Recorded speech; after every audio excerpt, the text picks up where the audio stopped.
ఫిట్గా ఉండాలి. ఆరోగ్యంగా ఉండడానికి మనం ఖోఖో ఆడొచ్చు, కబడ్డీ ఆడొచ్చు, క్రికెట్ ఆడొచ్చు, యోగా చేయొచ్చు, రన్నింగ్ చేయొచ్చు, జిమ్ చేయొచ్చు.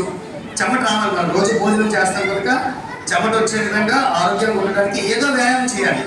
ఏం చేసినప్పటికీ మనం ఆరోగ్యంగా ఉంటాం, బాగుంటుంది. కానీ మార్షల్ ఆర్ట్స్ కంకాక్సిల్ ఎందుకు నేర్చుకోవాలి? ఎందుకంటే మిగతావన్నీ నేర్చుకుంటే ఆరోగ్యము, ఫిట్నెస్ అన్నీ వస్తాయి. ఇంకా గట్టిగా చేస్తే 6 ప్యాక్ కూడా వస్తుంది. ఆర్ట్కి మార్షల్ ఆర్ట్స్కి 6 ప్యాక్ సంబంధం లేదు, ఇది కూడా వస్తుంది.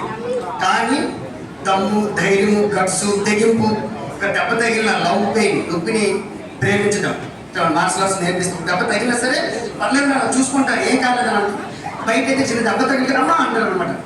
ఎప్పుడైతే ఫిజికల్గా స్ట్రాంగ్గా ఉంటే నొప్పిని తట్టుకుంటారో నో పెయిన్ నో గెయిన్. అలా నొప్పిని తట్టుకునేవాడు పెద్ద అయిన తర్వాత ఇంకా శారీరకంగా నొప్పిని తట్టుకున్నాడు, మానసికంగా కూడా స్ట్రాంగ్ ఉంటాడు, మెంటల్గా స్ట్రాంగ్ ఉంటాడు. ఇప్పుడు చూస్తున్నాం కదా మనం బయట 100కి 99 మార్కులు 98 మార్కులు ఎప్పుడు వస్తాయంటే ఒక 2 మార్కులు తగ్గిపోతాయి అని చెప్పేసి బిల్డింగ్ కూడా దూకేస్తారు. వీక్ మైండ్ వాళ్ళకి, మన ఫైటర్స్కి, మన సిలాంటి యోధులకి అలాంటి వీక్ మైండ్ ఉండదు. ఇలాంటి యోధులు తయారవ్వాలని చెప్పేసి మనందరికీ మన పేరెంట్స్ ఆ దివ్య దృష్టితోని, ఆ ముందు చూపుతోని మనకు పంపించారు. ఇంకా మిగతా చాలా మార్షల్ ఆర్ట్స్ ఉన్నాయి. ఆ మార్షల్ ఆర్ట్స్లో వాటికంటే మన recognized by sports authority of India, sports authority of Andhra Pradesh, ministry of youth affairs and sports, university games, beach games, Khelo India games.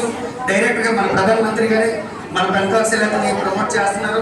ఇన్ని రకాలు ఉన్నాయి కాబట్టి మన పెద్దలు ఆల్రెడీ మన అందరికి తెలిసిందని చెప్తున్నారు. కానీ మనం ధైర్యంగా, ఆరోగ్యంగా, ఫిట్గా, తెగింపుతోని ఉండడానికి కంకాక్సిల్ చాలా ఉపయోగపడుతుంది. మనందరూ ఆ విధంగా శ్రద్ధగా నేర్చుకుందాం. ఇంటర్నేషనల్, నేషనల్ లెవెల్లో మెడల్ కొడదాం. మన సౌత్ ఇండియాలో ప్రధానంగా సిలాట్ అభివృద్ధి చెందడానికి మన మనోజ్ గారే కారణం. మనకు ఆయనకి ధన్యవాదాలు చెప్తూ పెద్దలందరికీ చాలా థ్యాంక్ యూ.